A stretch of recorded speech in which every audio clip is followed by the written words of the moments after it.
Wonderful. Thank you very much.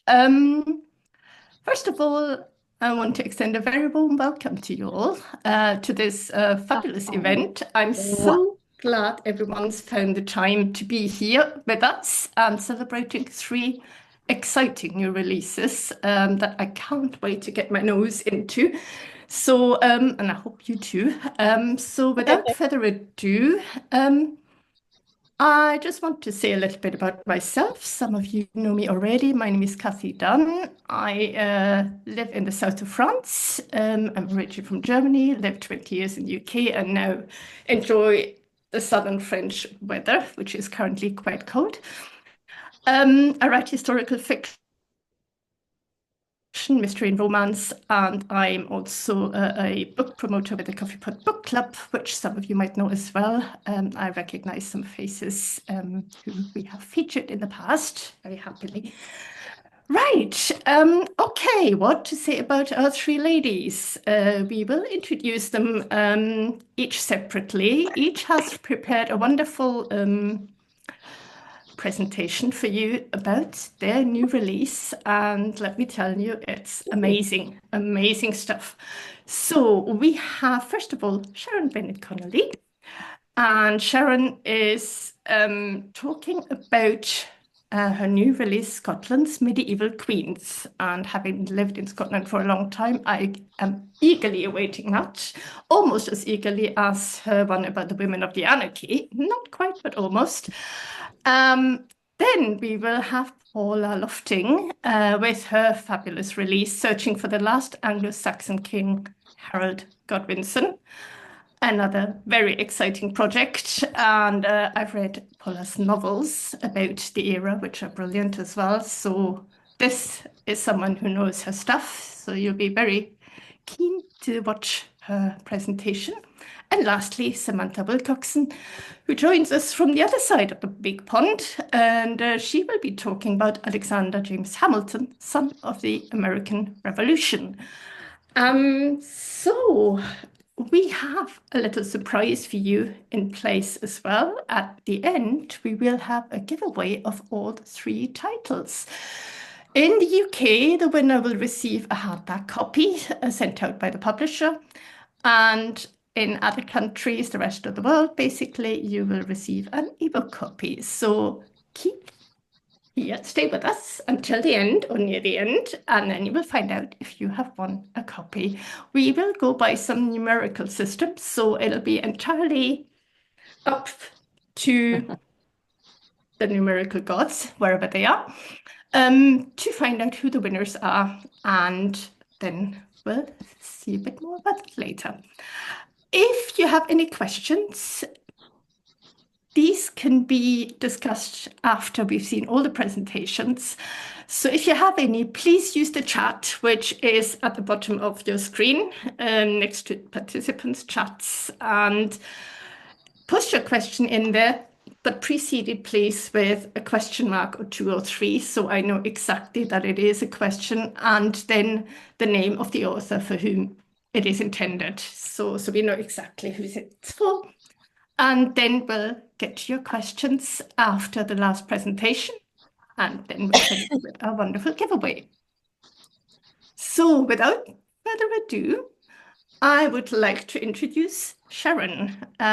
Sharon Bennett Connolly is a fellow of the Royal Historical Society and best-selling author of 7 historical non-fiction books. Quite remarkable. Scotland's Medieval Queens is book number 8. As well as writing the popular history blog, theinterestingbits.com, Sharon also co-hosts the podcast A Slice of Medieval alongside historical novelist Derek Burks. Sharon regularly gives talks on women's history for historical groups, festivals, and in schools. Her book, Silk and the Sword, The Women of the Norman Conquest, is a recommended text for teaching the Norman Conquest in a national curriculum. Now, if that isn't impressive. Sharon is a feature writer for All About History, Tudor Places, and Living Medieval magazines, and her TV work includes Australian television's Who Do You Think You Are? So, without further ado, I would like to hand over to Sharon, but please can everyone mute your microphones so we don't have any disturbing noises, and which might disrupt the lovely presentation from the lovely Sharon. Over to you, Sharon. Thank you, Cathie. Now, if you'll give me a second, let me see how quickly and expertly I can get my slideshow up. Yay! Oh, we're getting there. Right, that was quick. Okay, now I've got a bar in front of it. And also, I think that was that's the second screen. Yeah, see, thought I'd put the book launch up on the first screen. So thanks very much, everyone, for joining us this evening. Let me just check the time and how long I've got. There we go. Yep, I actually volunteered to be the first one to speak. So if I mess up, it's because I'm the first one to speak and I haven't seen how expertly Paula and Samantha speak first. I thought for my little talk, I would tell you about, let me just get, I've got bars everywhere. Let me just get them shifted. Can you shift? Thank you. My book, Scotland's Medieval Queens, from St. Margaret to Margaret of Denmark. Okay, come on, I'll click. There we go. And I thought I would tell you about my inspirations for this book. My inspiration basically is, if any of you know me, it's my son Lewis. He is my inspiration for most things, but this book was his idea. He came out of school one day when he was doing his GCSEs. He was about 15, I think, and he's 19 now, so it's 4 years ago. And he said to me, Mum, you have really got to do something about Lady Macbeth. I said, what do you mean? He says, well, Shakespeare really did a number on her, and it's not fair. And there isn't a society to put the record straight with her like there is with Richard III. So you've got to do it. And I'm like, oh, right. Okay. So every time somebody says something wrong about a medieval woman, I've got to put it straight. And then I thought about it and I says, actually, Lewis, that's not a bad idea. I says, there's not enough on Lady Macbeth herself, but on the medieval queens of Scotland. Now, that is a book I'd love to write. And so I actually started thinking about it. Now, what we don't know, we all know the Lady Macbeth of Shakespeare. Shakespeare doesn't even give her her name. She is just Lady Macbeth. Her name is actually Gruach, and she is the first Queen of Scots for whom we actually have a name. As queens before and after her, we don't even have a name, but we know her name is Gruach. So I said to Louis, that is a really good idea. And I proposed it to my editor, thinking she's probably going to say no, because I've got so many books to write already, and they'll probably go, why don't you just finish writing what you've got to write? And instead, she jumped at the chance and said, yes, go on, go, have a go. And I actually, when I decided on the title for the book, I didn't even start with Gruach, because I suddenly realised that the queen after Gruach, who is Queen of Malcolm III, is called Margaret. And the last medieval queen is also called Margaret. So Gruach ends up being the prologue of the book, so that I can have Saint Margaret as the start and Margaret of Denmark as the end. And ever since the book's been on sale on Amazon, it's actually been a #1 top release in the history of Denmark, more than it has been in the history of Scotland, which I find really ironic. But so, yes, the first inspiration was Lewis saying, please, can you do something about Gruach? And then, but there were other inspirations for the book. One is St. Margaret, who I'd written about in Silk and the Sword, and in my first book, Heroines of the Medieval World. She set the example of Scots queenship for generations. And when I was doing the research for the book, I would find St. Margaret mentioned 100, 200, 300 years after she was queen. In fact, every time I was looking up Margaret of Denmark or Margaret of England, I'd be looking her up, and in the Chronicles, it'd be St. Margaret that they were talking about. I'd start doing the research and go, oh, this is really, oh, it's about St. Margaret again. The woman gets everywhere in Scottish history. Like I said, Margaret. And another inspiration for writing the book was those queens I hadn't covered before. And one was Margaret of England, who she was married to Alexander III from a very young age as a child, daughter of Henry III. And her marriage to Alexander introduced 70 years of peace between England and Scotland. It was the longest period of peace between England and Scotland in medieval times. And she was also the grandmother of Margaret, the Maid of Norway. So as a result, yes, she brought peace between England and Scotland, but she also brought what would be with the death of her granddaughter, a long period of war between England and Scotland, with the two wars of Scottish independence. Which brings me to my next main inspiration, because just after I had been talking to Lewis about Gruach, I watched The Outlaw King, which features, of course, the story of Robert the Bruce. And The Outlaw King,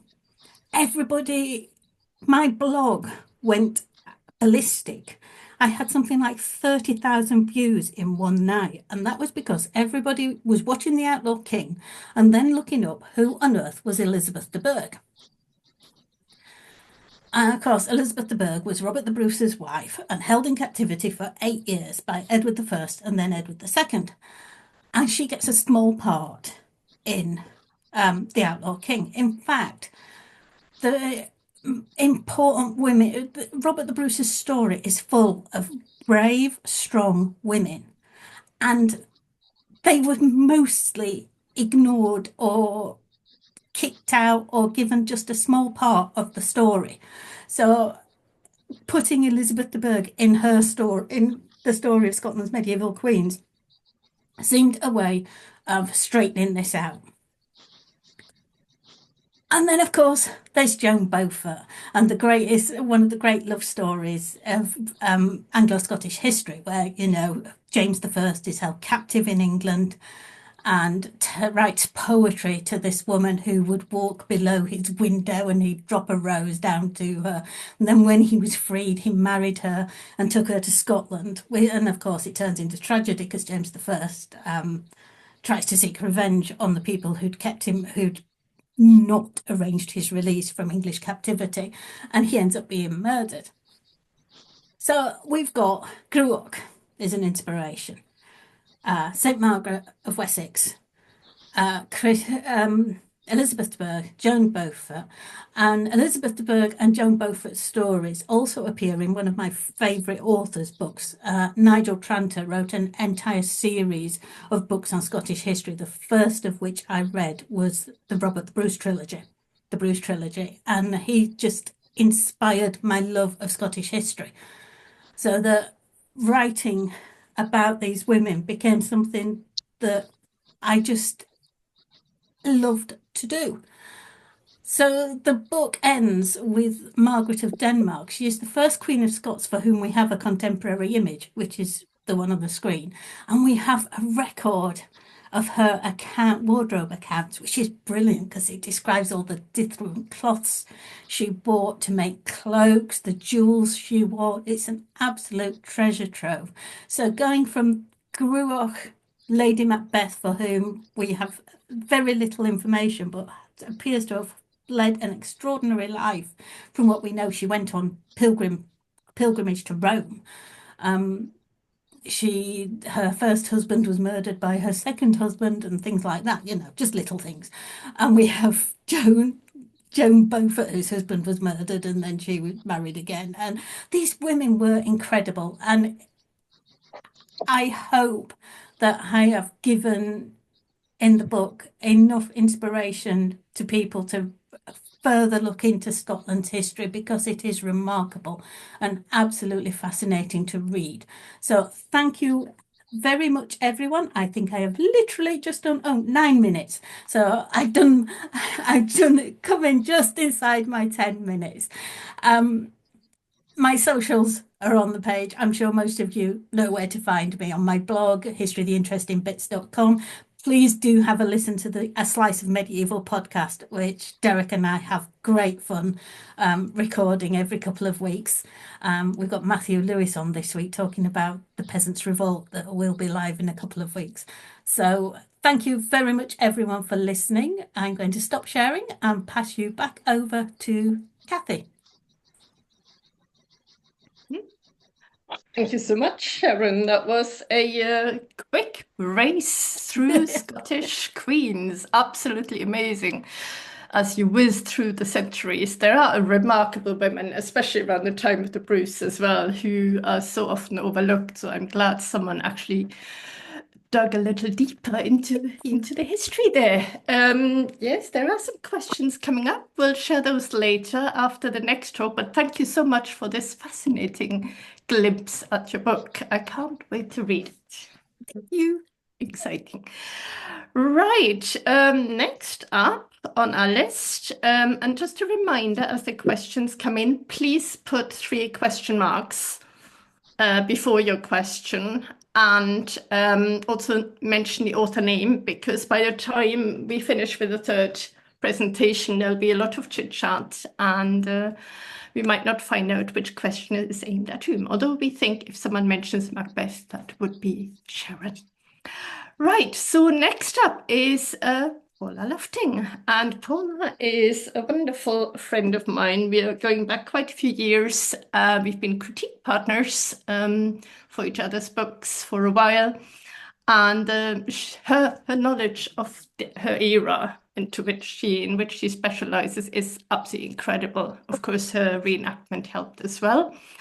And as a former reenactor myself, I can only recommend it. If you get the chance, do it, because it's such fun and it's so informative and quite exciting, living a bit in the past and escape our present for a wee while. So I'll introduce Paula. Paula Lofting started out writing historical fiction before entering into the world of historical non-fiction writing. She has authored 2 books in her Sons of the Wolf series, set in the 11th century, titled Sons of the Wolf and The Wolf Banner. And she went on to submit a couple of book ideas to Pen and Sword in 2022. And the first one, Searching for the Last Anglo-Saxon King, Harold Godwinson's England's Golden Warrior, is to be published in February this year.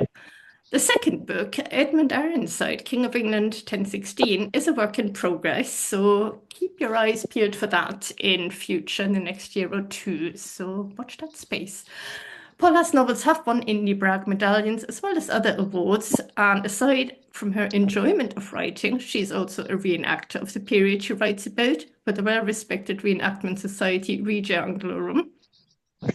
And living history has brought authenticity to her writing, with the caveat that participating in what life was like 1,000 years ago is the best research for writing novels that one can undertake. I heartily concur with that. Nothing better than having a lovely apple cider around an open fire in a castle ruin. It's wonderful. Can I have a white? Yeah. A love of history has been burgeoning in her heart since she was a schoolgirl and read books by Rosemary Sutcliffe and Leon Garfield. One of her dreams was to study archaeology and history at university level. Alas, it was not to be due to circumstances beyond her control. However, she is thrilled to have been given the opportunity to write for Pen and Sword and to fulfill her dream of writing for a publisher. Paula is currently working to finish a 3rd novel in the Sons of the Wolf series, Wolfsbane, and I've read snippets from it, so hopefully we'll see more of that soon. But in the meantime, please extend a warm welcome to Paula Lofting. Right, so I share this, I open, yes, and now I'll share the screen. I'll find the right one. No, is that the right one? No, that's not the right one. Oh, don't worry, no panic, you'll get there. Just a quick reminder to everyone, please mute your audio so it doesn't interfere with the presentation. Thanks so much. And there we are, Paula, you've done it. Do I need to do anything else to make this fit the screen? Yes, Because I've got the slideshow bit. oh yeah, that might help, mightn't it? Okay, so there, and then from the beginning, there you go. So, Wonderful. Yeah. welcome everyone to this celebration of history and our our book launches.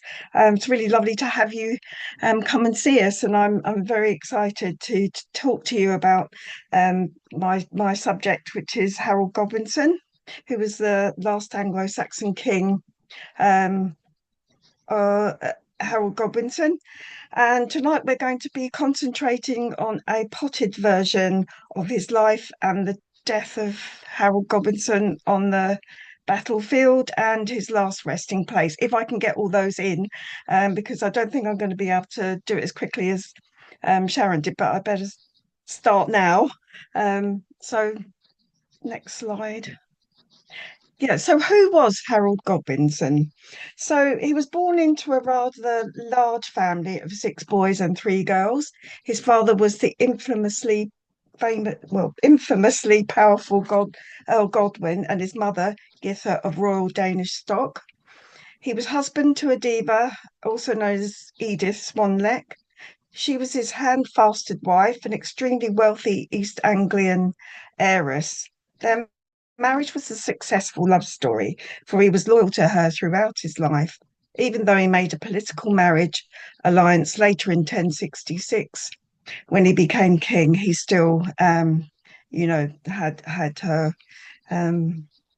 She was there at the end on the battlefield looking for his body. So he was also a respected warrior, commander of the national field, and a statesman well versed in diplomatic discourse. He was a well-read, well-liked, described as handsome, charming, and affable. Before 1066, it was hard to find any contemporary source who spoke badly of him. And this is my very charming, affable, very nice young Mitch Lawrence portraying Harold for me. And so his first appointment was given to him by King Edward the Confessor, and it was the Earl of East Anglia. His base was set at Waltham in Essex, where he built his church, the Holy Cross. He'd hoped to be buried there one day. In 1051, Godwin fell foul of the king, and the whole family were exiled. The youngest brother, Wulfnoth, and Harold's nephew, Harkon, were sent as hostages to Normandy. That year, William of Normandy visited his second cousin, Edward, and later he would claim that Edward offered him the throne at this meeting. In 1052, when the family had been restored to their former glory, his older brother, the black sheep of the Godwinson family, spoiler of nuns and killer of kin, Sweyn, passed away. So that made Harold the second in line. And in 1053, when the powerful Godwin also died, Harold, now the eldest son, stepped into his shoes as Earl of Wessex, taking up the mantle of Premier Earl that his father had worn. He was also given the military title of Dux Anglorum and was referred to as Sub Regulus, which meant under king. And that meant that he was identified as King Edward the Confessor's second in command, and there was no other man in the kingdom who was higher than him except the king. In 1064, after a successful military and diplomatic career, Harold decided it was time he went to Normandy to see if he could secure the release of his brother and his nephew, Sweyn. No, it was Harkon, sorry. Sweyn was his father. Though William's hospitality was impeccable, Harold and his party were more or less held as hostages. Harold was basically forced to bend the knee to William, coerced and manipulated into swearing an oath to him that he would support his claim to be king with the English. It was only after Harold confirmed the oath over holy relics that he and his companions were allowed to leave for England. In 1065, Harold and his jealous younger brother Tostig, who also happened to be the Earl of Northumbria, fell out fell out with each other. The Northerners were sick of Tostig and wanted to exile him for crimes against the people and swap him out for Edwin of Mercia's brother Morcar. The king was having none of it though, and Harold was sent to negotiate, but the Northerners had their hearts set on Morcar and would not budge. Harold was backed into a corner. It was either civil war or face causing enmity with his brother and exile him. He chose to exile him rather than go to war with the North. But Tostig was a royal favourite, unfortunately, and his death did not bode well for Edward, who it seems the stress of losing a beloved son, because he saw him probably as his son, he fell ill and died on Twelfth Night in January 1066. According to the Bower Tapestry and the Vita Edwardi, the king named his successor as Harold, and this was agreed by the Witan, the king's council. It was thought by later chronicles that this was done in indecent haste. However, given what was probably going to happen, with Tostig threatening to invade with Hardrada in the north and William's claim to the throne, once anointed, it would be difficult for anyone to try and push Harold off the throne. William, however, is hit hard with the news and has a complete and utter meltdown, but his closest friend, William Fitzosborne, rouses him and he starts preparing for an invasion of England. Meanwhile, Tostig and Hardrada invade the north, and Morcar and Edwin's Northumbrian and Mercian armies are vanquished. When Harold hears of the Earl's defeat, he gathers his personal troop of huscarls and marches north, calling out the local levies as he goes. It was a long march, but Harold was famous for his lightning marches, and 200 miles north from London was covered in around 5 days or thereabouts. He fights Tostig and Hardrada and wins against them. The great Norwegian king is slaughtered, and so is Harold's brother. In the meantime, William lands at Pevensey and has been raiding Harold's own lands in East Sussex. Harold is furious, and after another forced march and a short rest in London, the English army and William's French army meet on a field near Hastings.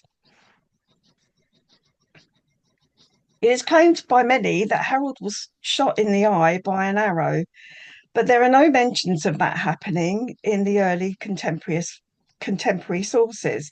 But if you look at these images, the one on the right-hand side, which is this one, is an 18th century sketch of the original, or the original up to that time, which doesn't have Harold with an arrow in his hand. This one here is the Bear Tapestry version that we have now. And here you see Harold, and this is definitely Harold because he's standing underneath his name, which tends to happen on the Bear Tapestry. Characters were stood under their names, and he has got an arrow in his hand. But this is the restored version. This part here was restored in the 1800s, and the stitches were replaced. You can see that this is not like that. I know this is a sketch, but you see where this the artist has drawn the arrows in the shield, pretty similar to those ones, and this one doesn't look anything like that. So this has led a lot of people, and I think myself, that this is actually Harold and this is Harold, and this is showing Harold here with the javelin ready to throw. And this is a later sort of where he gets cut down by the French and is killed here in this bit here. I think that is, I mean, although the artists were all different, so this Harold is different here. He's not wearing the same, he's gone off somewhere and changed his socks by the looks of it. But that is definitely him, I think. And I do believe that because the earliest sources say that he was hunted down on the battlefield by William and 3 other of his companions in battle and butchered to death. I just want to read you a piece from the Carmen here. When France was almost mistress of the field of battle and was already seeking the spoils of war, the Duke caught sight of the king on the top of the hill, fiercely cutting down those who were attacking him. He called up Eustace, and leaving there the French to continue the fight, brought enormous relief to those under attack. With these 2 went Hugh, the noble heir of Ponthieu, like a scion of Actor, ready to do his duty. The 4th was Guilford, known by his father's surname. These 4 bore arms to kill the king. Others, indeed, were there, but these were the better of the rest. If anyone doubts this, what they did proves it true, for in accordance with the rules of war, they compelled Harold by many blows to go the way of all flesh. The first of the 4, piercing the king's shield and chest with his lance, drenched the ground with a gushing stream of blood. The second, with his sword cut off his head below the protection of his helm. The third liquefied his entrails with his spear, and the 4th cut off his thigh and carried it some distance away. The earth held the body they had in these ways destroyed. I do apologise. I should have probably warned people that it might be a little bit gory, but that was, in my mind, I think this is more likely to be how it happened than him getting pierced in the eye and then being cut down afterwards. And this is also backed up by 2 other early sources, William of Poitiers and William of Jumièges. And so that's how I feel he was killed. And the last I just want to talk about is his last burial. How am I doing for time? Okay, so Harold's mother was there at the battlefield, according to the Carmen, and there are various versions of what happened in the search for his body. But I'll go by the Carmen for now. According to the Carmen, his mother sent word to William, saying that she would, once they had located his body, she would offer him his body weight in gold for his body's return, so that they could bury him and give him a good Christian burial. And William was not having any of that. He refused to allow them to take him for burial. The Carmen does say that he said, no, he doesn't deserve that kind of burial. If he can't be buried, properly, then, I mean, if his people, his army can't be buried properly, why should he, who led them to this kind of, disaster? And he was said to have buried him under a cairn of stones, and it was that was how the earlier sources end the story, because it was only later that other sources claim that he was buried in various churches around the country. So those candidates for his last resting place. So we have 3 churches that are candidates for claiming Harold's body.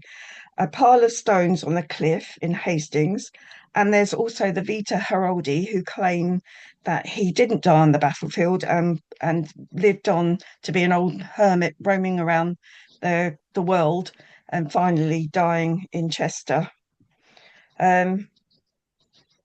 So the first church we have is Bishop's Stortford in Essex. This was St Michael's, which the Finding Harold project believe he was buried there. Secondly, we have his own church of Waltham Abbey. Oops. Oh dear. Excuse me for a moment. I've got a technical hitch.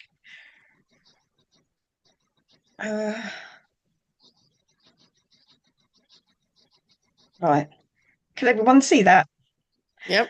And so Waltham Abbey, oh sorry, Waltham, yes, Bosham Church was a candidate because they found a coffin in the church about 1950s that contained a leg and a thigh bone, and they believe that that was Harold's because Harold owned the manor there. Um, and the last one, Waltham Abbey, which was written about in the, oh, I've done it again, sorry. How do I? Oh God. Oh, there. Sorry about this. I think I'll be a little bit more careful with that. Yeah, so Waltham Abbey, which is here in Essex, was written about in the Waltham Chronicle, which was claimed by the the clergy that they had his bones there, and that he was carried from the battlefield, having been found by Edith Swanneck, back to Waltham Abbey and buried there. So, if you would like to know who my research has informed me as the most likely place to have held his body, I'm afraid you're going to have to read the book. So, but you might want to twist my arm. I might be persuaded to let you know.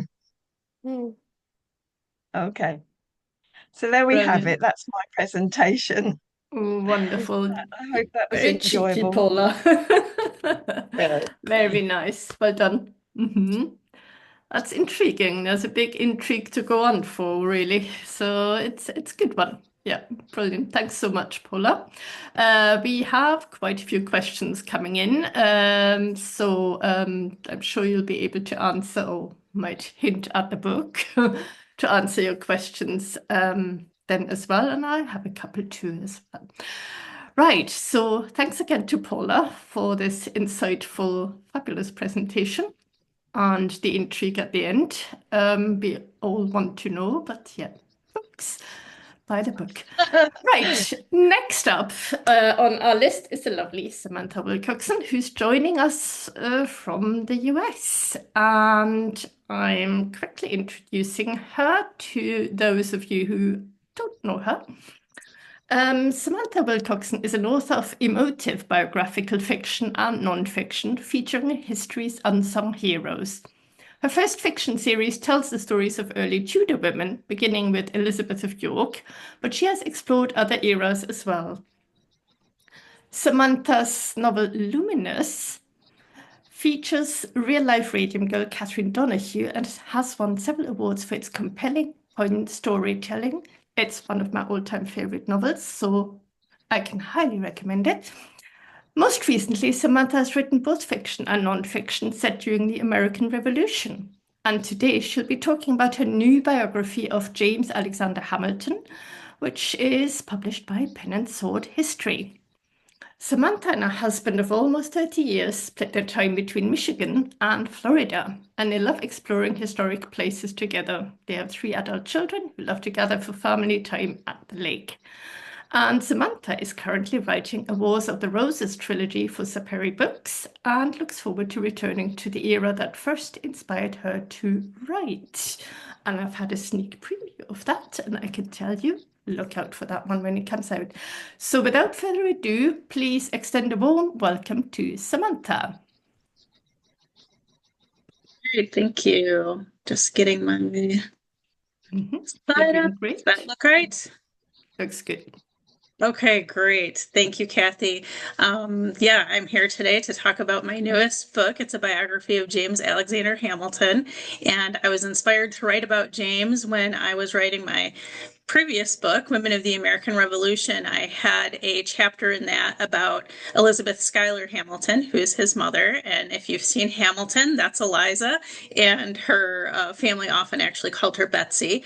But when I was looking for information on her, I found that James, their third son, had published this reminiscences in 1869, and it included his observations, some documents and letters from throughout his life, which is 1788 to 1869. So the year of the Constitutional Convention through after the Civil War. So it's a really interesting, informative time in U.S. history that a lot of people really don't talk much about. So I found it really interesting from not only just that perspective, that era, but his particular role and unique view being the son of the first U.S. Treasury Secretary.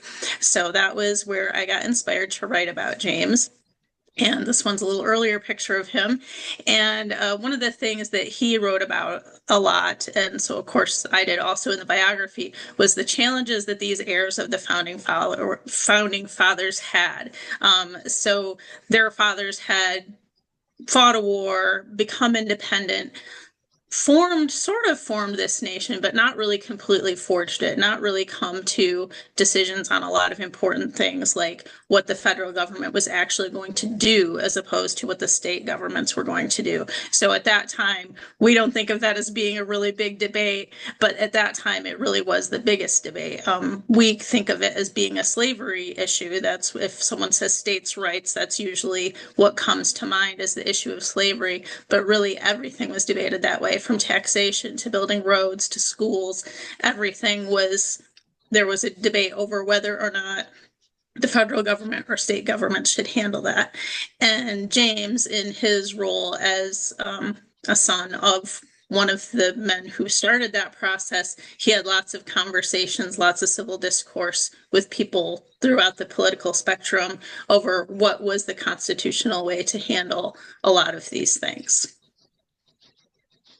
So he's most famous. People, if you've heard of James Hamilton, he actually does not appear in Hamilton the musical, which saddens me greatly.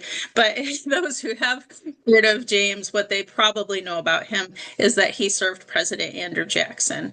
And he served him temporarily as Secretary of State. But then even once he was no longer filling that role, he continued to advise him and actually help him edit his speeches before he gave them, things like that. So President Jackson just really liked James and his work ethic and integrity. So he sort of kept in correspondence with him even after he wasn't fulfilling that Secretary of State role.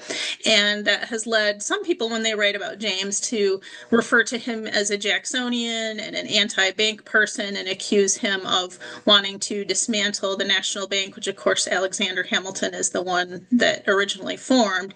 But if you dig deeper into their correspondence, you'll see that anytime James is writing to Andrew Jackson about the banking system, he's defending it. He is maybe offering some suggestions for reform and improvements, but always advising him not to completely get rid of the National Bank and warning of the financial panic that would and did occur when Jackson decided to go ahead and dismantle the National Bank anyway. And of course, it was recreated later because it just didn't work to not have the National Bank.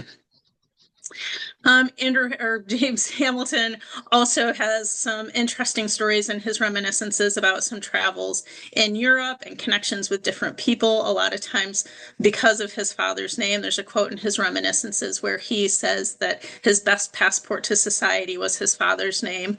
So he would go to Europe with a letter of introduction from the president or other cabinet members in hand. And he writes that, he never needed those things, that when he introduced himself as James Alexander Hamilton, that was all he needed to do. And so this particular trip to Europe is one I found really interesting.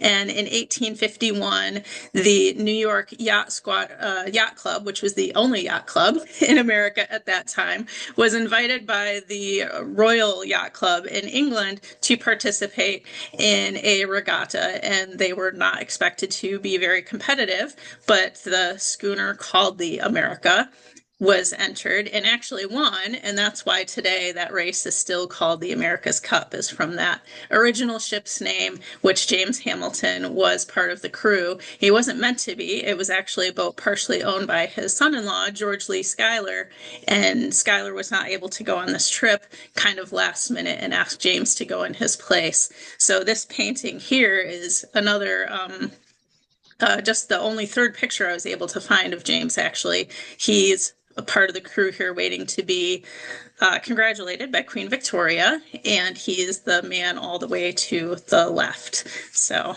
it's a neat little bit of history that he participated in. And that was one of the things I really loved about writing this book, was just finding all these different little tidbits and parts of history that he had been a part of, that when you hear of these events, you don't necessarily hear the name James Hamilton. So he just kind of ties the whole era together for me. Personal information was a little harder to find. In his reminiscences, he records a little bit of what was going on for him personally, but not a lot. To find that, I had to go to different library collections that held different Hamilton and Schuyler letters and documents that just had, been handed down. So the house here, he called Nevis, which is named after the island of Nevis, where Alexander Hamilton was born. And then the rest of these, the lady on the top right is his wife, Mary Morris. The rest of them are kids. So the top left is another Alexander Hamilton. The Hamilton family loved to name boys Alexander, which can get very confusing. James had a brother named Alexander and a son and nephew of almost the exact same age, both named Alexander. So if I ever came across an Alexander Jr. or Alexander II, it could literally be any one of those three. So, and he fought in the Civil War and became a president of the Astor Library, which is now New York Public Library. And then the bottom two are two of their daughters. They actually had a third daughter that I haven't been able to find a portrait of. But the one on the bottom right is Mary, named after her mother, who was one of the founding regents of the Mount Vernon Ladies Association. So there's another American Revolution tie there. And one of the things when James was writing his reminiscences, he wrote about what he called the rebellion and said it was the most interesting part of his life was the rebellion. And interesting, of course, but also very bloody and tragic. And he wrote a lot about how he advised different people even before war broke out to try and avoid it. But then afterward, he was in his 70s by this time when the war broke out. And that did not stop him from volunteering for service, being willing to put on a uniform and go out and die on the field of battle. But that is not what they had him do. He was actually put on an advisory board to President Abraham Lincoln. And so he was part of a group of people who just could respond to different questions and issues, and especially be able to be a representative in New York City where James lived to kind of help with fundraising for the war and things like that. And what he ended up doing the most, besides writing for promoting abolition, which is what this Property and Man essay is, he also did a lot of advising of Salmon P. Chase, who was the U.S. Secretary during the Civil War. So just raising the funds, deciding on currency.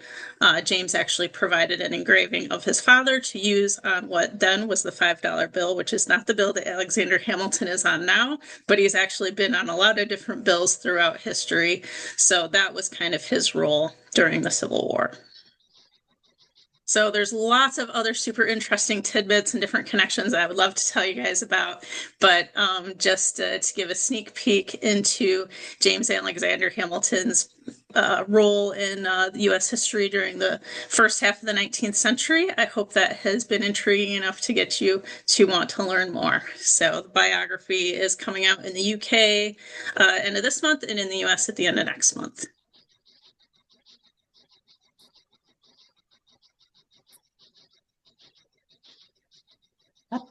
Wonderful. Thanks so much, Samantha. Thank you. That was a brilliant presentation.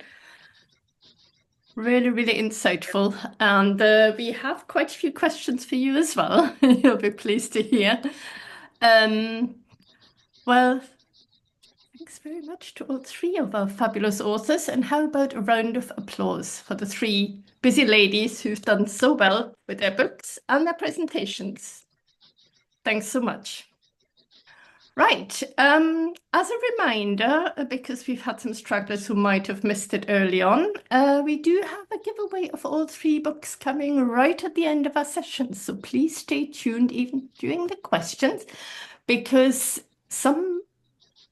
well, three people actually, will be chosen randomly by some numerical thing to receive copies. In the UK, it would be a hardback copy of a book of their choice, and worldwide it'll be ebook copies. So please stay tuned. Now, I believe we have our Q&As. I hope you've all enjoyed the talks. Now we get to the nitty-gritty.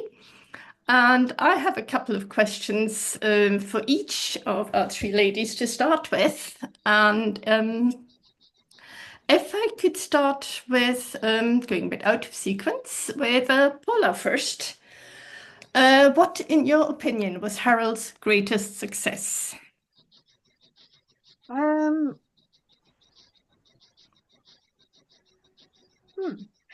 I would probably say that his greatest success was becoming king, not actually, well, I mean, he was very successful in the beginning in terms of he was very efficient. I mean, he really knew what to do. As soon as he took up the crown, he was arranging, he set about the business of making sure his shores were secure. He had defenses lined up and everything, and he did lots of administration sort of stuff. He was very effective. He absolutely achieved quite a bit in that short time, and it's just unfortunate. Unfortunate's probably understatement, really, but he didn't actually do what he should have done, as the king would have. He didn't win the Battle of Hastings. He died. So that was, you have him being very successful in the beginning of his kingship. He was one of the things he did really well was he was really good at negotiating peace, and he did that with the Welsh for a long time, until actually it was almost as if, like, when Lord Alfgar had died. People won't probably know what I'm talking about, but some of you will. He just kind of snapped and just went mad and invaded Wales and killed loads of people, but he basically put a stop to their incursions after that. That's probably the best, most successful things that I think he'd achieved. Thank you. And my second question for you is, did your research reveal something unexpected that you hadn't heard of or known about before? There was quite a few things. I mean, the fact that actually we've all been thinking that Edith Swanneck was called Edith Swanneck, and she was to a certain degree, but that was by mistake. Her name was Ediva, or in Anglo-Saxon it was spelled Edgifu. There's probably quite a few things, but off the top of my head, it's really hard to remember. That's fine. That's at least one. Yeah. And it's nice that we hear something about the women as well. Wonderful. Thank you, Paula. Thank you. Samantha, my two questions to you. What drew you to write about Hamilton the Younger?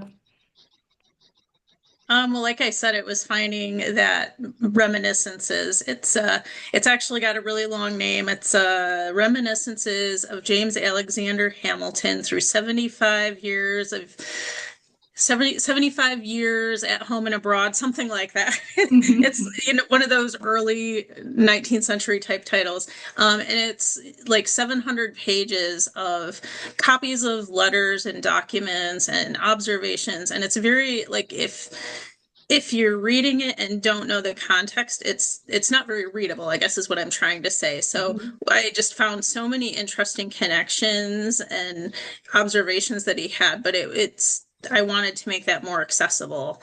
So I guess that was my inspiration. And like I said, just finding things like the America's Cup, and he was part of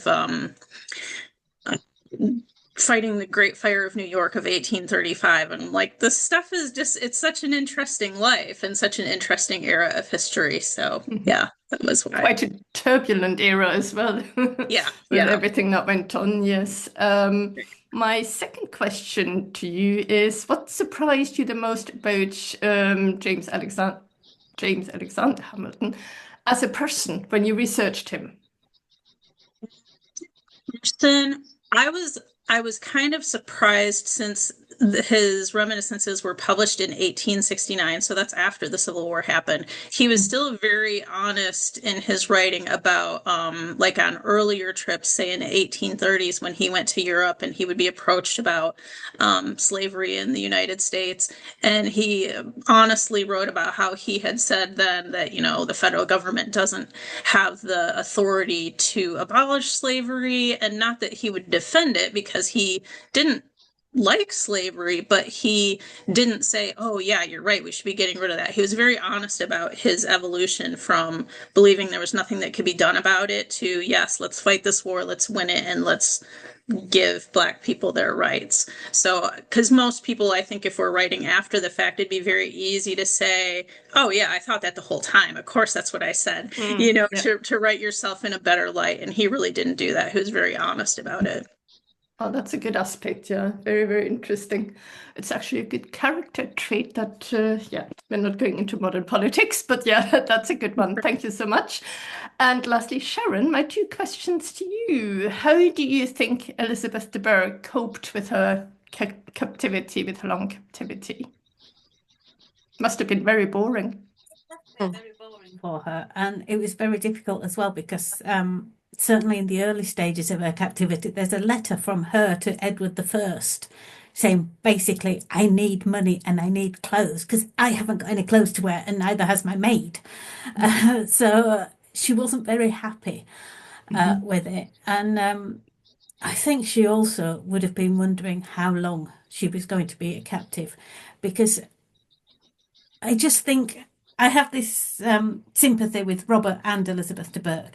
They spent 8 years apart. While they were apart, Robert didn't have an heir except for his brother Edward. And the longer they were apart, Elizabeth must have thought, I mean, she was only late teens, early 20s, but she didn't know when she was going to be free. And all she's thinking is, I am getting older. And we can't have children until we're together. And she knows that Robert needs an heir. So I think it must have been very stressful for her. And also wondering when she was going to be freed. And every time Robert achieved a level of success, she got moved further south. So she was, at first she was in Yorkshire. Robert was on the run. She was in Yorkshire. By the time Robert was winning at Bannockburn, she was at Windsor.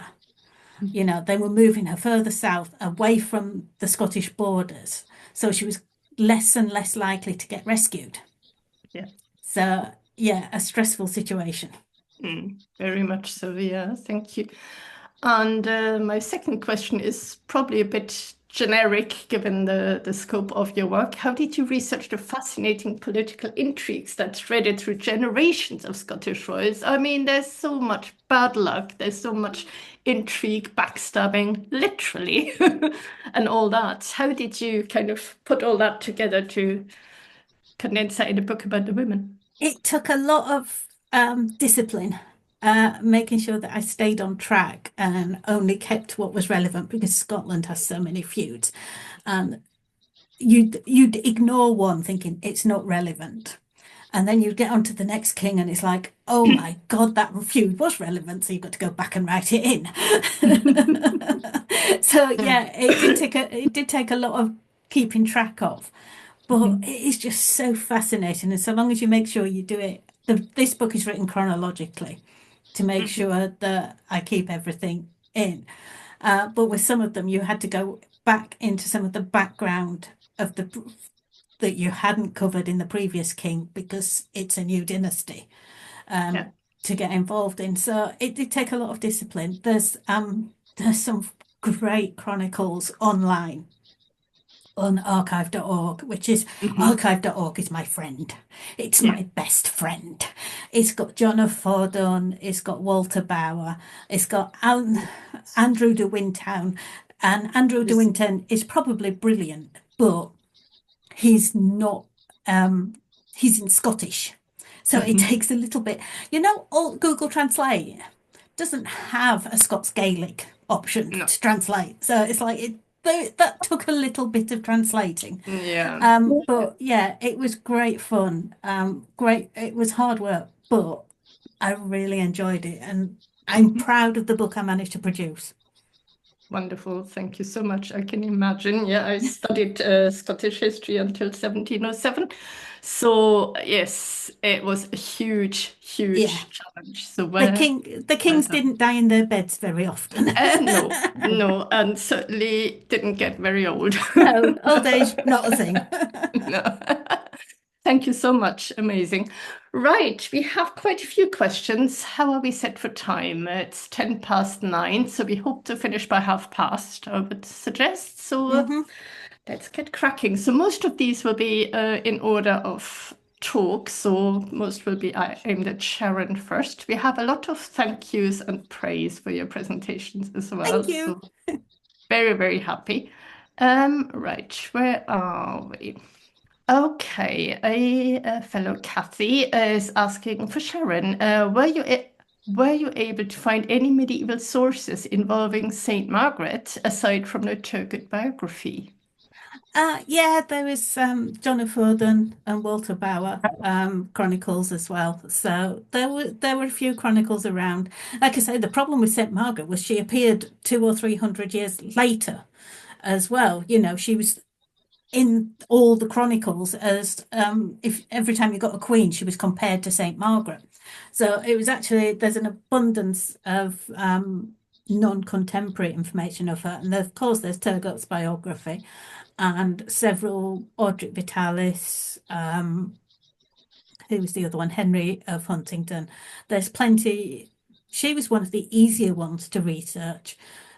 Because you just put Margaret in the search bar for any chronicle and she comes up.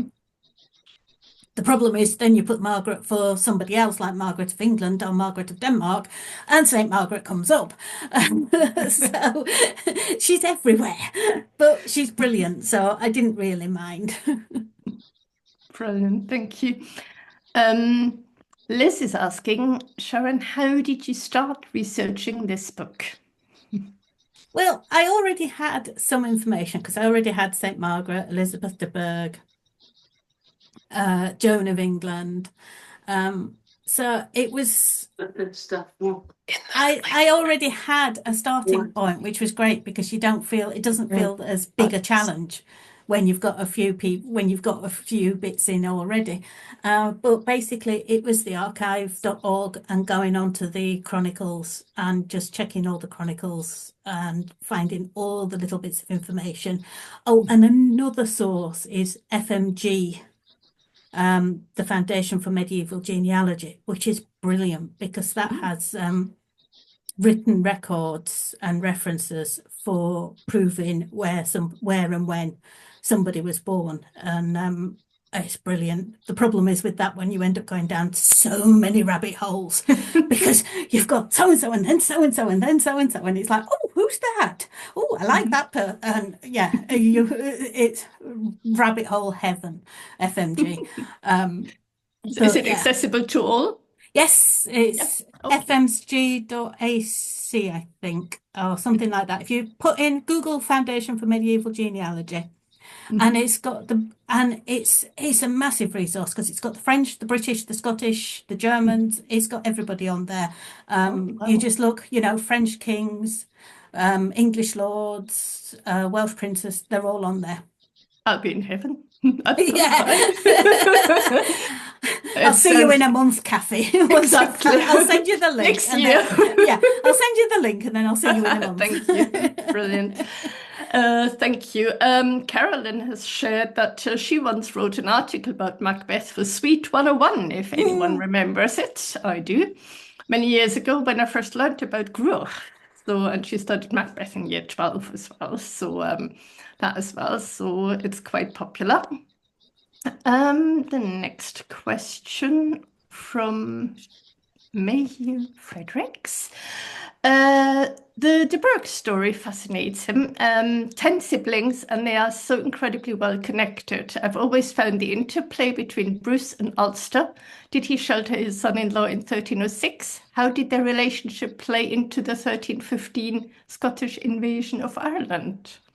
That's a real good one. Mm-hmm. It is. It's one of those things I had to be really disciplined, and I'm afraid I didn't look into it too much for this, Mayhew, just because if I had, then the book would have probably been twice as big. Oh, we wouldn't mind. But it's a possibility for another book, you see, then. You can't go offline because you just think, actually, just write it down as an idea for later. And I've got so many ideas for later. I'm fine as long as I live till I'm 150, they'll all get written. But yeah, I did like the idea of the way Ulster and Robert had this alliance. And although Ulster was the best friend of Edward I, he still had this link with Scotland. So yeah. Another rabbit hole. Another rabbit hole. Definitely brilliant. Thank you. And how long have you been researching your Scottish queens? Jane is asking. Well, Lewis was 15 and he's 19 now, so 4 years from research to publication, 4 years. It wasn't the actual just sitting down and researching Scottish queens took a year, and then it took 9 months to research fully, and then 3 months to write. But there was research ongoing before that. But when it got to actually, I finished one book, I can do medieval queens now, it was 9 months. Brilliant, thank you. And another one from Bandit Queen. I think her name is Lynn Marie. Lynn Marie. If I'm right. How much evidence did you find of medieval queens in Scotland acting in their own agency? And she says, thank you for a wonderful talk. There isn't an awful lot. They mainly did. It was the same as English queens, an awful lot, in that they had their role in patronage and in supporting their husbands. There were an awful lot where, kings died early, either murdered in a sewer, killed by a cannon exploding, all sorts of gruesome deaths, basically. Horrible histories would have had fun with just Scottish history. The Scots didn't mind the queens acting as regents for their sons, so long as they weren't married, as long as they didn't remarry. And you get this instance where, like Joan Beaufort was regent for her son for a little while for James II, but then she remarried, and the Scots lords turned every single time against a queen who remarried. Mm-hmm. So there was, but it was limited. Yeah, they were quite a powerful, intriguing bunch, those lords. Yes. Absolutely. They were forever stabbing. Anyway, you can take a deep breath now and relax a little. We're coming on to Paula's question. So thanks very much, Sharon, for now. There will be one or two more later, I think I've spotted, but for now, breathe. Paula, how have you found the crossover to writing non-fiction? Does it feel weird to have to show your workings? Charlie's asking. Paula? Yeah, it is strange because Sharon, who was mentoring me, and I'd send her my, chapters for her to have a look at, and I was always getting told off for saying things that weren't really weren't very not academic as such, but didn't sort of kind of fit the the genre. I would use like things like Edward was no spring chicken and that sort of thing. Don't think you can say that. It doesn't sound very kind of serious. I think that was the thing. So it was like trying to kind of keep a serious head on and remember that you're although it's pop history, I guess, popular history, but it's not like academic as such, but you're sort of somewhere in between because you want to make it like accessible for everybody. But yeah, so it's just getting that right, that sort of balance right. And I think as well, I think I tried not to be too romantic about things.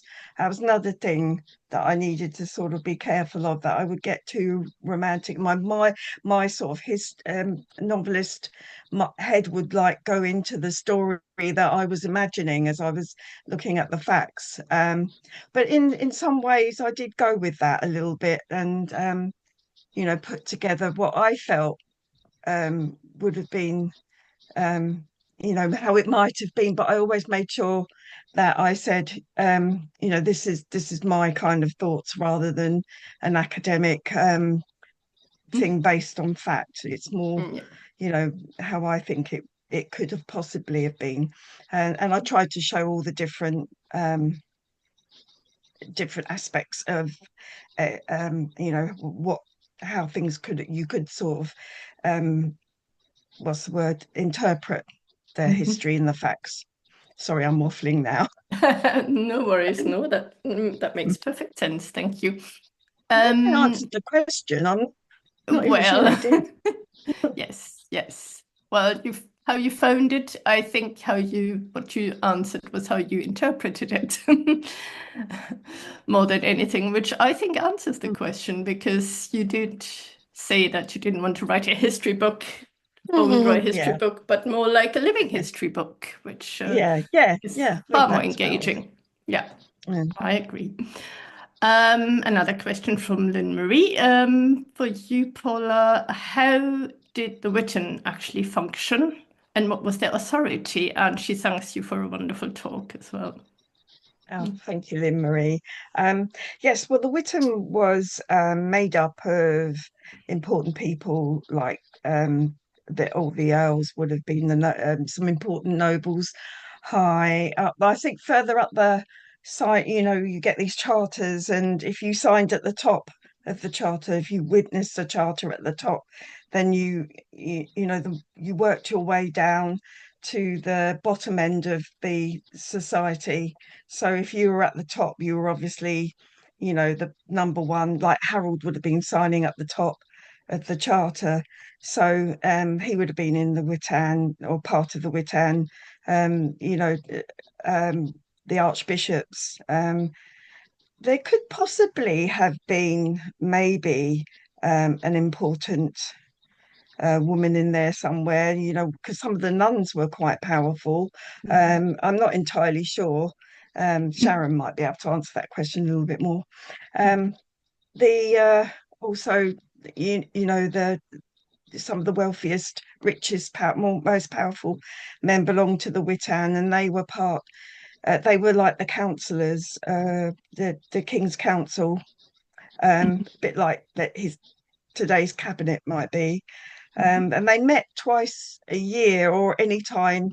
Usually there was like one around Easter time, a Witanamogot, which I think, I'm not sure if that's how you say it, but that's the meeting of the Witan, was usually around Easter time, Pentecost, and then there'd be one in September.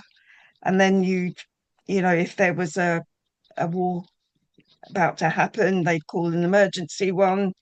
So, and they would be wherever the king was. I suspect that they would come to him, like when the king called everyone for an emergency meeting after just before he exiled the Godwinsons. Everyone converged on Gloucester around there, and yeah, so it would work like that. I mean, the medieval kings were very itinerant. They would sort of wander around the country, but Edward didn't do that much. He didn't go further than Oxford, I don't think. He was very much within the southwest and the southeast. But generally, yeah, they'd move about quite a lot. So they followed the king wherever he then called them. Yeah. Wherever he was. Yeah, interesting. Yeah, like a council, pretty much. Yeah, thank you. Next question from where are we? Jane Smith. Do you think that if Harold, and that's something I've often wondered, if Harold had not fought his brother, he would have beaten William? In her opinion, he was shattered, and that I fully agree. Yeah, For yeah. once, raising up I think Harold should have really won anyway, even though I guess that didn't help that he had to go up north and fight and then come back down again. That wouldn't have helped at all, would have caused a lot of physical and psychological problems. But I think he should have won really, because William was sort of had that chunk of he was stuck in the south on the coast there. He all Harold really had to do was just contain him, and could have done that, but it just went horribly wrong, and maybe that was down to the exhaustion. It's one of those things you could easily say yes, it could have done, or it could have gone the other way, but I think he would have had more chance of winning if he hadn't had to go up north. So I think that's probably quite a fair assumption.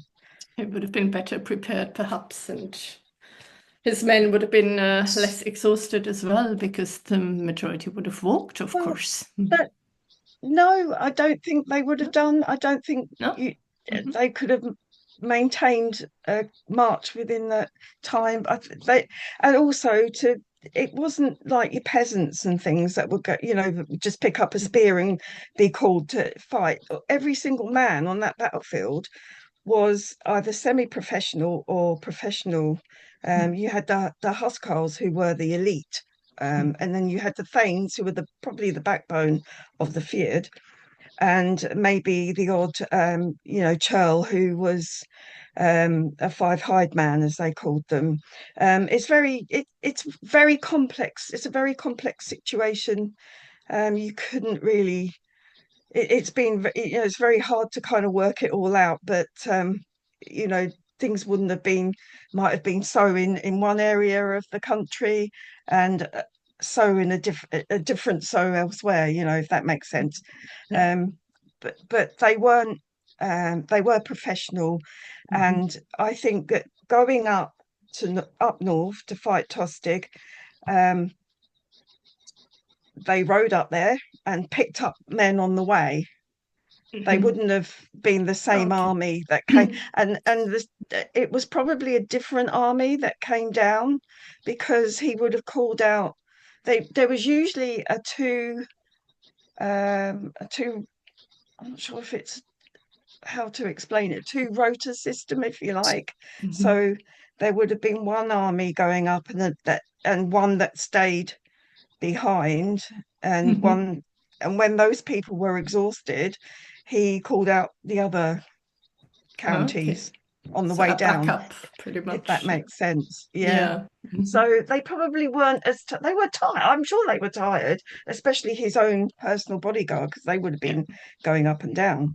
But the ones that were called. So it's one of those things where it could have been, but we never know. Yeah. I think it would have all been mounted, because a thane had to have a certain amount of horses, usually 4, unless they were, depending on what status thane they were. Some would have had 6, some would have had 4, so they could have had those horsemen to go with them. So they would have all ridden. I think very few would have.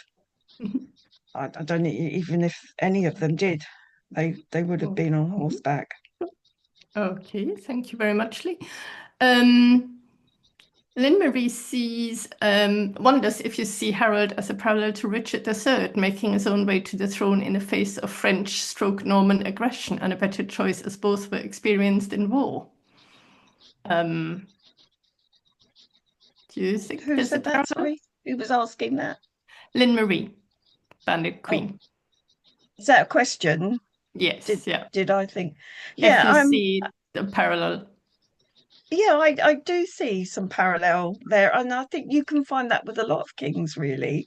There are a lot of kings who sadly died, or a few anyway, in those kind of circumstances where they were fighting for their lives.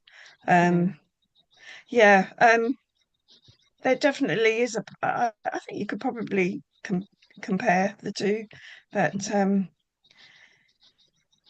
yeah, it was the last. I mean, at the end of, I know it's sort of quite traumatic sometimes, but the last, you can imagine the last, Harold's last stand, when all the huscarls were around him with the standards, and he was fighting with the Danacs. Just basically, it says in the Carmen he was fighting for his life, and he was very brave, and he didn't run either as well. So, and nor did Richard III. Perhaps he should have done. Perhaps right. they both should have done. Thank you. A question for Sharon again from Charlie. Sharon, how do you find the time to write so many books, articles, and regular podcasts? Do you actually sleep at all? No, actually, I do. I don't know how I find the time, to be honest. Discipline. I'd love to say discipline, actually, but it's not. It's just I bundle through it. And of course, some things end up a bit late, like this book that I'm writing now was due in at the last week at the end of the month, and it's now going to be done at the end of by the end of this month. So my timing's not always perfect, but I just do it. If I don't have anything in the diary, then I actually am less disciplined. So I need to have loads of things on so that I can say, I've got to do this now, and then I can do that. Think of those rabbit holes. Yes. Just waiting for you to get back to them. Yeah. Right, a couple of things for Paula once more. One which we will ignore because Lynn Marie is asking Paula if Harold isn't buried in Battle Abbey in Hastings. But as Paula told us earlier, read the book and you shall find it. I will say, just to give you a little something, he's not buried in Battle Abbey. Oh, you're a tease. He wasn't now. buried in Battle Abbey. Such a tease. Well, we'll find out. Thank you very much. And another from Libby to Paula. Where did they get the idea that Harold dies by an arrow in the eye? In later sources, William of Malmesbury, I think, is one, and Wace, Wace. I think that's how you pronounce it. I'm not really sure. He was a French chronicler. Oh no, he wasn't. He was English Norman, I think. And William of Malmesbury as well, writing in the 1200s, I think, or maybe late 1100s. Came up with this. Sorry? Mid 1100s. He was Robert of Gloucester's friend, William of Malmesbury. So William, you're right. Yeah, 1140s, 1150s or something. Yeah. And they talked about the arrows. And Wace, I think, talks about how William wanted to, finish the battle, and he thought, well, if he fired the arrows up in the air, they would come down straight in on top of because they were having trouble shooting uphill, and that's where it comes from. He got one in the eye, but it's really strange because the other thing as well, it could be that no, because it wasn't then. I'm just thinking of the Bear Tapestry. Didn't have the arrow in it. Wasn't it a moral lesson, the idea of the arrow, that he'd yes, I was lied? just gonna. Mhm. Yeah, I was gonna get to that. Like, because he lied when he gave his oath, he he went back, he perjured himself. So in those days, it was like blinding was a punishment, I think, for and it's a sort of moral, spiritual kind of thing as well. So that's probably why the person who was restoring the people who were restoring the Bear Tapestry used the arrow because they read the later sources. Maybe I don't really know. I don't think we'll ever know, but we can have a kind of go at guessing, which is what this period has been like, really, sort of studying, a lot of guesswork, a lot of conjecture, but always based on circumstantial evidence, if you like. Yeah, thank you so much.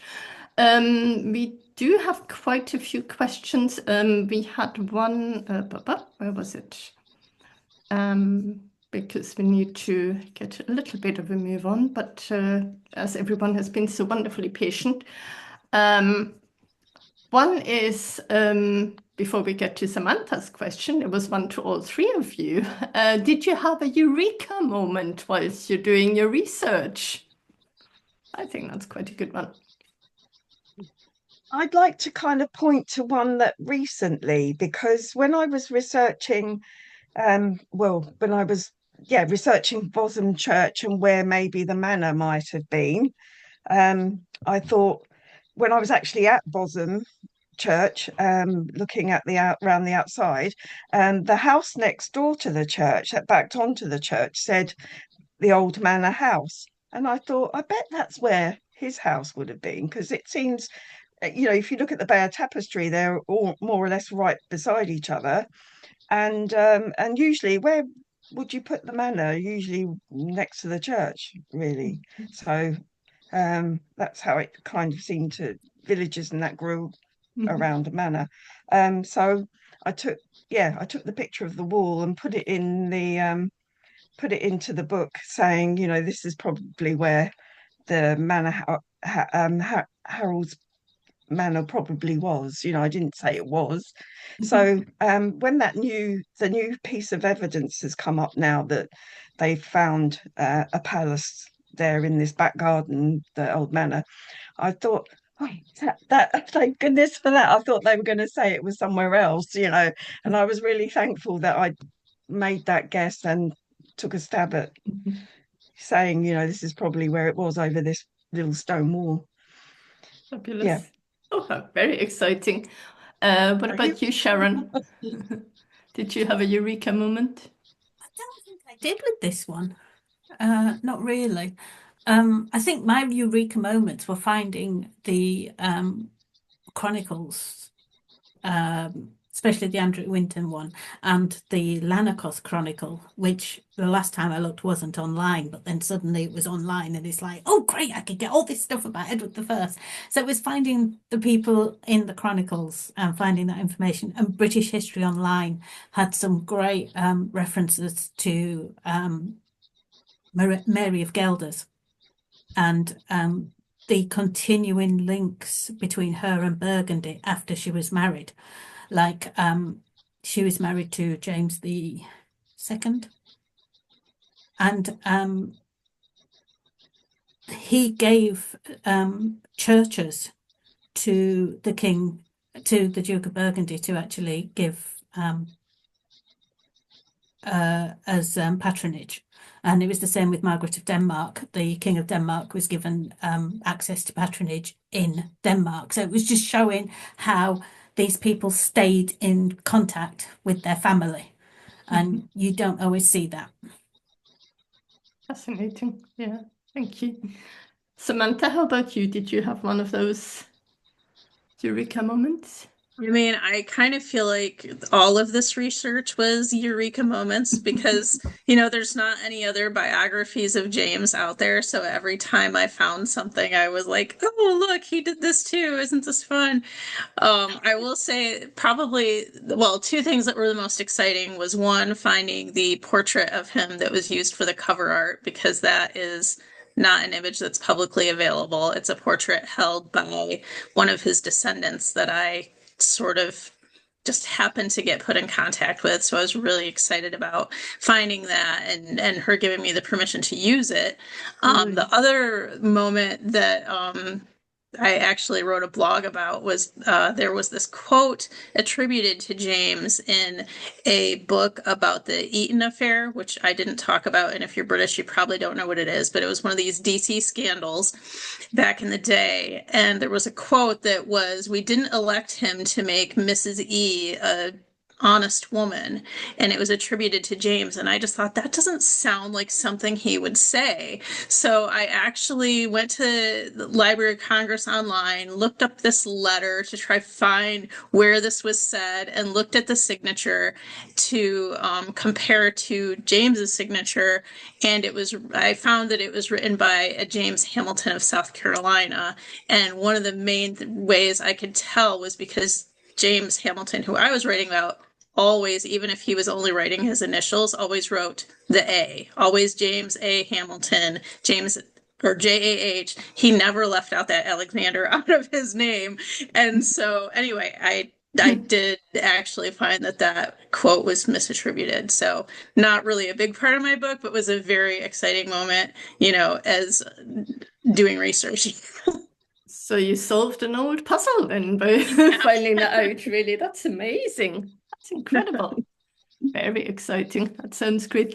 I have another question, which I'll just pose to you, as you've been so patient here. With all the research, talking about her research, each of you do on your subject and then writing about them, is it difficult to walk away from, say, your character of James Alexander Hamilton after the release and focus on the next book? Right. It definitely can be, especially when you're writing, like we're talking about the release of this book now. I actually finished writing it a year ago. So I've been doing research and ending up writing about the Wars of the Roses. So the completely different eras and people. So going back and forth between them can be really challenging for me. I don't know about what you guys think. Especially if it's different eras altogether, yeah. Yeah, tricky. Charlie says, "Brilliant job, ladies." So I just wanted to make sure that you all know that she said that. I think looking at the time, Cathie, we ought to get the draw done. We need to wrap it up soon, yeah. Maybe just a couple more for Samantha, and then we'll do our giveaway. Yeah, I tried to answer most of my questions by typing them since we were getting late. I saw one just popped on here talking about James Hamilton Jr. Yeah, that's who it was that quote I was just talking about. And they're not related, right? Yeah, they're both James Hamilton, but they're not related. So I think that might be the question. Interesting. So it seemed to have been a very popular name. And you've answered the question about the research as well. How did your research differ in the US versus UK? And you only write fiction about UK history, so that's interesting. So you're consulting different sources for that. Yeah, when Pen and Sword first contacted me about writing for them, they did want me to write actually Tudor biographies is what they contacted me about. And I just wasn't. I wanted to be able to go to the places where I was writing about and, be able to go to library collections and look at letters and documents. And I wouldn't be able to do that especially since we were talking, this was during COVID when I started writing for them. So we didn't even know when that would be possible to do. So that's how I ended up writing nonfiction about US history. And I think lastly is a very recent one to you, Samantha, about James Hamilton Jr. Yep, that's what I was just talking about. That's the bit. Yeah, that's right. I just spotted that. Brilliant. Yep. I think we're all caught up. Brilliant. Thanks so much. I'm sorry we we nudged you in there at the end. I'm very, very No, sorry, it's okay. Samantha. It's okay. But it's been fascinating. And no, your James Alexander is not the one from the musical, but he is the son, of course. Yes, yes. Yeah. Alexander is James's father, and James was about 16 when Alexander was killed in the duel with Ehrenberg. Yeah, that's the first I heard about all these complex American politics when I watched that at a friend's last year, I think. It was fascinating, really fascinating. Well, thank you so much to all three of you for your fascinating presentations and your lovely, lovely patient Q&As. There's so many questions. There are some that we can't get to, so I do apologize for that. It's been a great interest. And just saying to everyone, if you have any specific queries that we haven't answered here, get in touch with our three ladies direct, and they'll be very happy to give you hints and ideas and answer your questions. I'm sure they'll be very pleased to help. So thanks again. You all have my email address, so if you have any questions, just email me and I'll pass them on. Brilliant. I'm Thank you, just Sharon. putting my email in the Chat. in the chat. Brilliant. If anyone wants to Thank you. That's email fabulous. me. Right now, lastly, we have well, we've got lots of praise, so well done, ladies. Lots of praise in the chat as well. Lots of grateful listeners. Okay. Hello. We have a little giveaway. I'll figure it out. Katie? Katie, Yes. sorry, we can hear you. Okay. Sorry, I'm talking to my son. I thought it was still muted. Sorry. No, sorry, don't worry. But we're going to give away now. I don't know if you heard, if you were here early enough when we mentioned our giveaway, because we are giving away a copy of each book. So for those lucky ones in the UK, you would get a hardback directly from Pen and Sword, and those lucky enough in the rest of the world, you would get an ebook. And Sharon has this snazzy numeric thing, which somehow can pick numbers, and every one of you has a number. So can I ask Sharon what the first number is, please? Right, you've all been assigned a number, and the first number And the out person. is number 1, which is Christy. Christy, D. congratulations. Christy, she's So, still here? as you're the first one, Christy. She's still here, isn't she? I hope so. Christy? Yeah, she says she's still here. What you're saying, Christy. You can unmute Unmute yourself. yourself. Christy, you're muted. Sharon might be able to unmute you. I can ask her to unmute, but I can't unmute her, can I? Okay. Yeah. So it doesn't matter if you can't, if you can't unmute Christy, then you That's have fine. the choice of all 3 books. It would be, because you're in the US, it would be an ebook. So which one would you like? If you just put it in the chat, then I'll Type write it in down. the chat, and then we can catch it. Sorry. Oh, there she is. Nice. Well done. You're muted again. I don't know what it's doing. I'm so sorry. No, that's okay. They're all 3 wonderful. I guess because I know the least about, which is embarrassing since it's U.S. history, but I'll take the Hamilton book. Brilliant. Because I'll pick up the other 2 when I come to England. Just let me know. Brilliant. Congratulations, Okay. Christy. So Christy gets Hamilton. Thank you. Winner of number 2 is Helen. So Helen, you get the choice of Harold or the Scottish Queens. Hello, can you hear me? I can hear you, and you're in the UK, aren't you, Helen? I am, yeah. Yes. So can I have? Sorry. Can I have your book, please? Yeah. So Helen gets Scots Queens. Thank you very much. I'll email you afterwards and get your address, although I do think, for some reason, I think I've already got it, but I will email you and make sure. Yeah, no worries. Yeah. So you Brilliant. Congratulations, Helen. Thank you very much. I'm very excited. Many congratulations. And the last winner is Liz Thorns. So Liz, you get the Harold book, if that's okay with you. Oh, that's good because we're friends, aren't we, Paula? So that's brilliant. Yeah, And you're UK as well, so you get Harold. So that's 2 hardbacks It's and 1 ebook. like 2 hardbacks. And, oh, yes. Oh, it looks very nice. Wonderful. very nice. Many congratulations to you as well, and to all 3 of our winners. And can we have a final applause, please, for Sharon Bennett Connolly, Paula Lofting, and Samantha Wilcoxson, and their fantastic new books. Thank you so Great much for a job. brilliant evening. Thank you. Thank you, everyone, for being here. Thanks for being such a fantastic audience. Thank you to everyone. And can we also say huge thank you to Cathie for Yeah. getting Thank you, out of Cathie. her sick bed to be our host this evening. Fabulous Yes, job, Cathie. Thank you thank very you. Thanks much. so much. Thank you. It was a Thanks. great fun. Really great fun. Yeah, you're a great host. I know. I'm Brilliant. looking forward to reading all your books.